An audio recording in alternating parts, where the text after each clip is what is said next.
Welcome friends to another r/ProRevenge video. If you like revenge and you want to join me in getting some against the YouTube algorithm, make sure to hit the like and subscribe buttons down below.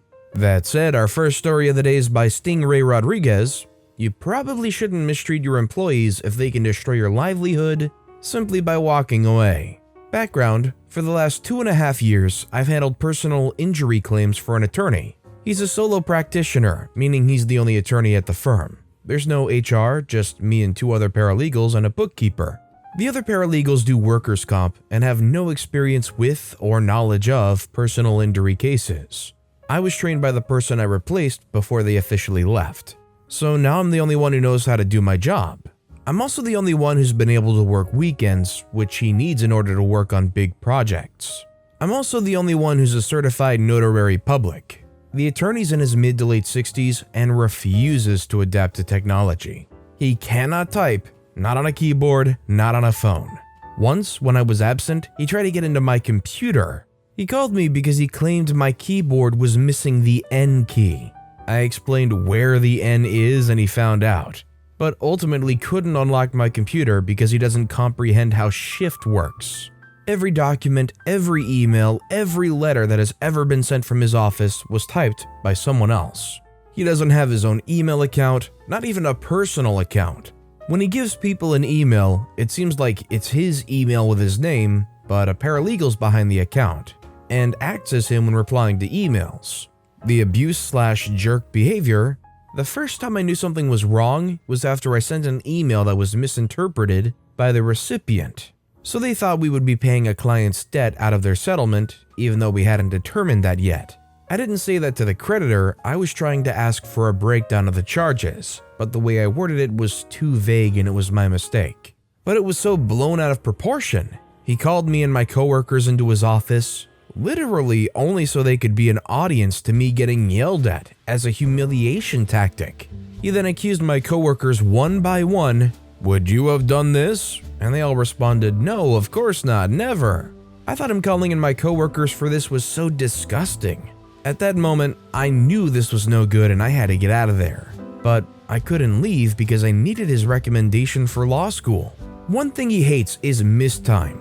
I was going through all my pay stubs for 2021 for a background check company for my new job, and found that I only missed a total of 6 days. We're allowed time off on paper in our employment contract, but he throws a huge fit, and in practice, we really are not allowed to miss work for any reason. I had to undergo surgery last year. I found out I had to miss 4 days of work because I had to get tested for COVID, then self-quarantine until the procedure, and then I was required to rest on the 4th day, though it was highly recommended by my doctor to rest for longer. The attorney said this was too long to go without working and made me come back 2 days after my surgery. When I came back that day, he called me into his office and told me I was not allowed to miss any more work for any reason, or I would be fired. I had a post-op visit with my doctor for him to check that the surgery was a success. I was told if I went to this appointment, I would lose my job, so I never went to the appointment. Also last year, my grandma passed away.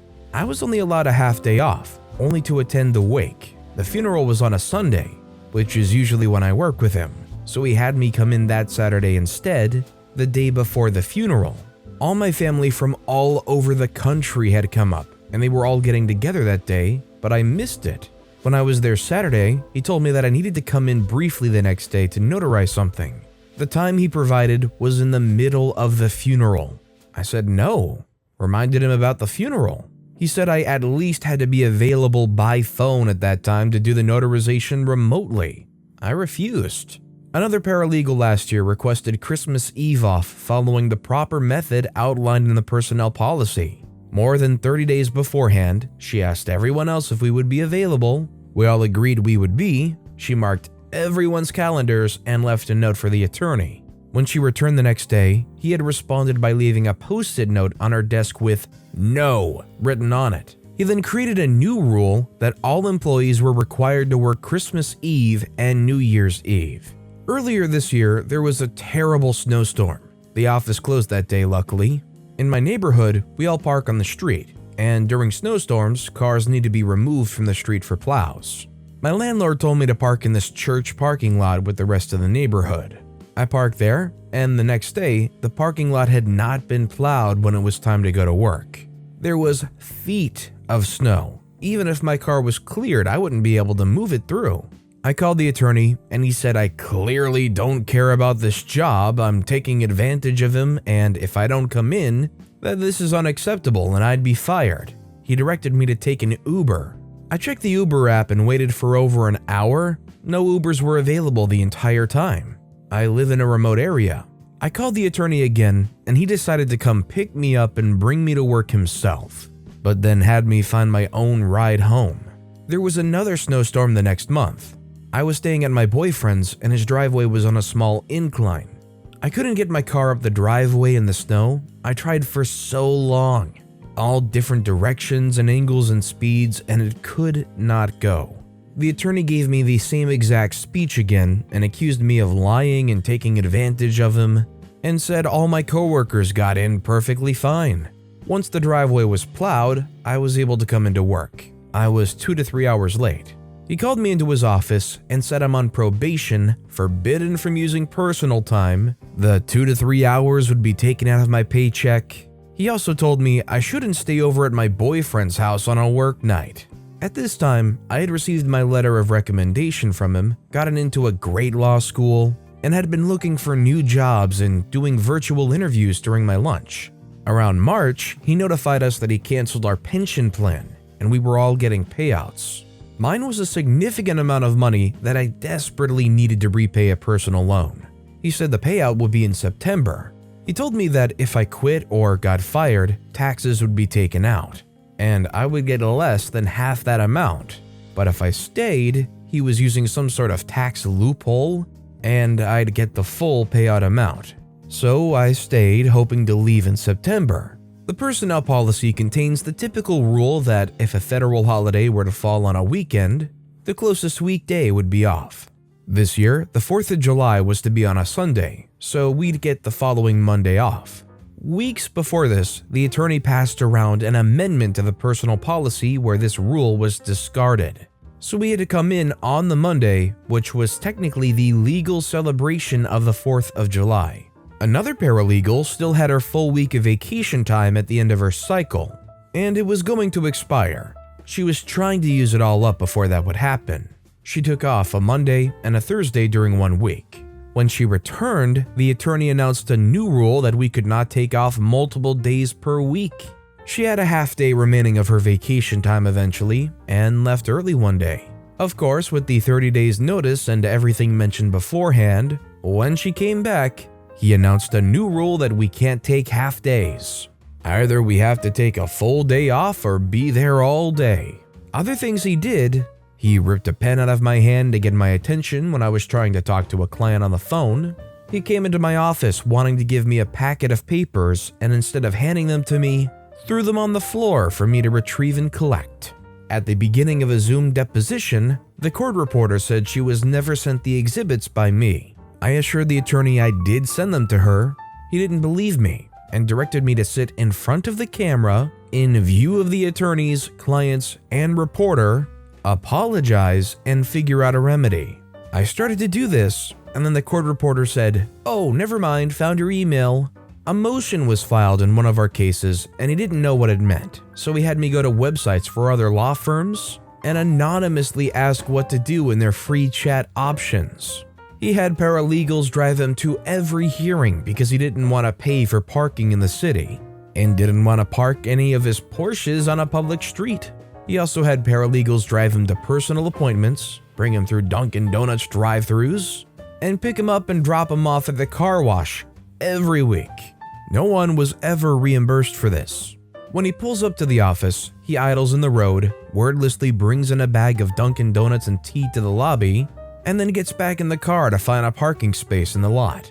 This is an unspoken signal for the paralegal closest to the front of the office to go out, get his food and tea, and put them on his desk. He does not carry anything else into the office. He required me to perform personal notarizations for him for free. I performed over 100 notarizations for his family members for free, and he never asked me, only demanded it of me. He called me good girl whenever I succeeded at something and has touched my shoulders and legs. Whenever he wants to cancel something at the very last second, he lies and claims his son is back in the hospital. His son almost died in 2019 and was hospitalized for 4 to 5 months and was in a coma. He made a full recovery in early 2020. I got sick for the first time this year in July, a really terrible cold. I was noticeably sick at the office. The next day, I felt much worse and called out. My boss texted back in response, "No surprise." The last straw, I finally started law school. Beforehand, he was so excited for me. He wrote a glowing recommendation, but there was a mandatory orientation over a period of 2 days, and I had to leave hours early in order to attend this. I got the email about this from school only about 3 weeks before the events, less than 30 days. I told the attorney on that same day, and he said that it would be okay. But after I went to orientation the following workday, he said I was back on probation because I provided less than 30 days notice. I was once again forbidden from using personal time. I told him I earned personal time. He said I could not get paid for not being there. That cost him. I said that was the purpose of personal time. There were other mandatory events for school that took place between the day classes ending and night classes beginning. Since both divisions had to attend, I missed every single one of them.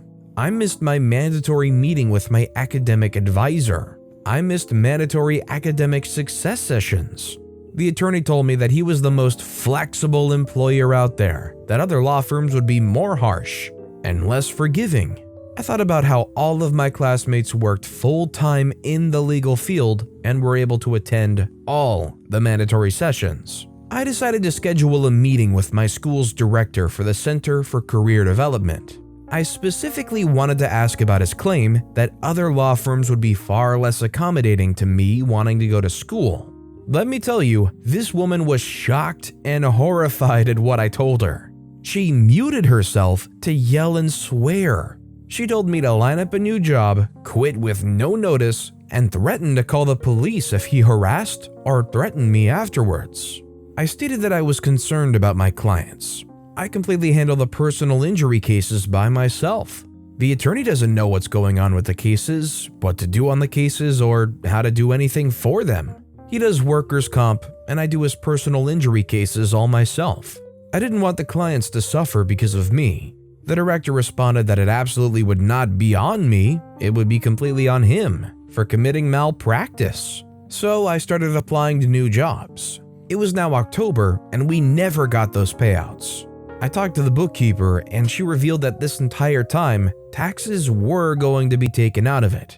Whether we stayed, whether we quit, whether we got fired, we would be receiving the same amount.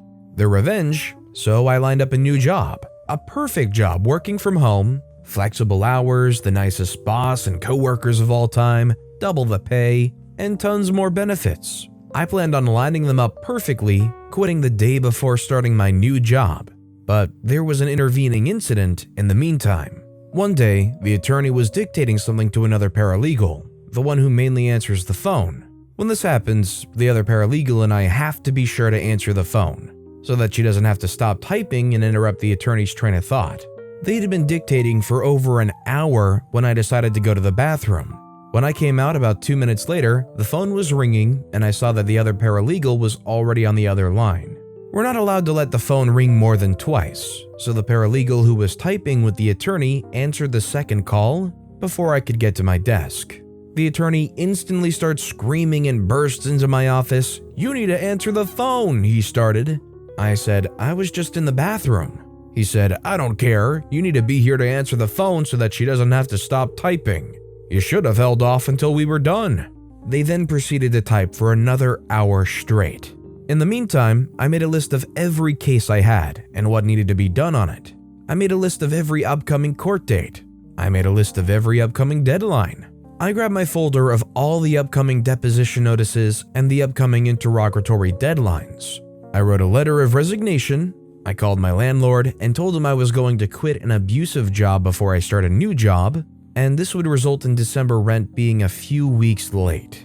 He was very understanding and said this wasn't a problem if I paid rent late. I walked into his office with my resignation letter and the packet of materials. "I'm gonna need you to drive me down to the workers' compensation office now and hand deliver this for me," he told me. "Actually," I said, "I'm resigning." I handed him the packet and he read my short letter of resignation, which only said I was resigning my position effective immediately. He immediately said he was sorry for how he spoke to me earlier. He was just stressed. He asked if I would finish the day. It was about 2 p.m., and I said no, I was leaving now. He said okay, then asked me to do one more personal notarization for him before I go. Here's what's gonna happen now. He's gonna lose every single personal injury case. I'm the only one who knows what to do for those cases. I'd seen another paralegal there attempt to write a complaint before, first document in a civil case, and it was completely wrong and made no sense. No one else knows how to even access the online case system on the state's judicial website. So no one knows if anything gets filed, no one knows when the court rules on anything, or creates a new deadline or schedules a hearing. The public can access these cases too, so I just looked up some and saw they haven't filed a single document on these cases since I quit, and certain deadlines have already been violated. No one, including the attorney, knows how to mark a motion for the short calendar. So if they ever manage to file any motion, it'll never get scheduled and never get ruled on. There are important depositions coming up, and no one will know how to prepare for them. No one will know what questions to ask. No one will know what's going on in the case to prepare good enough questions. No one else knows the history of the case. Deposition questions are always worked on the weekends, but since I'm the only one who was able to work weekends, and the other paralegals have other responsibilities, they won't be able to get any done at all. Interrogatory deadlines are coming up too, which means they'll need a notary public to have the client swear to the truthfulness of their responses. But no one in that office is a notary now. How are they going to get that done? Every time a workers' comp case faces a final settlement, which is a few times per month, I notarized all the required documents. How are they going to do that now? Every deadline is going to be missed. Deadline for a scheduling order is coming up on a case. It's a document where you and the other side set all the other deadlines in the case. And no one will know how to fill that out. No one will know how each deadline is supposed to relate to each other. Which one comes first, which deadline is supposed to come exactly 3 months after another deadline. The attorney doesn't know this either. Interrogatories won't get done. When I first started working on those, they took me months to work on. No one will even know that there's different interrogatory forms for different types of cases. They're gonna get motions for order and motions for default filed against them in every case. Very bad documents to get filed against you. Clients are going to be calling, and the paralegals will not even know what to say since they only handle workers' comp. And the attorney will have no answers either, since he doesn't know how those cases work either. So he'll ignore the calls, and hopefully all the clients will take their business elsewhere. The only way they can possibly recover is by hiring someone with the exact experience with these types of cases in the same jurisdiction, who's also a notary, and who also is available weekends, willing to work rigid hours with little benefits and terrible pay. Apparently, before I was hired, they were looking for months. That was before COVID, and workers are much more demanding now, and are much less willing to accept bad jobs. I also noticed they haven't even had time to post a job ad yet. I was very naive when I started working there and had this type of mental attitude and lack of self-respect that left me very susceptible to abuse. I believe any normal self-respecting person who may come in for an interview would feel bad vibes. They could tell by the way he talks and acts. I'm able to pick up on things like that now. The end. Although OP had to kind of suffer at the hands of this abusive workplace, I'm glad that they were able to get out of there and get in a much better situation eventually. If you were in OP's shoes, would you have been able to go on in this job for as long as OP did? Or would it only take a couple of the instances that this attorney had where it was ridiculous demands and new policies and whatnot before you were like, you know what, I'm looking for a new job? Let me know what you think in the comments down below. But with that being said, that's all the time we have for today. If you haven't yet, if you could like and subscribe, that would mean a lot to me. Whatever you do, whether it's liking, subscribing, turning notifications on, all of it helps grow this channel and I appreciate the heck out of it. So until next time, I'll see you all tomorrow with some more stories.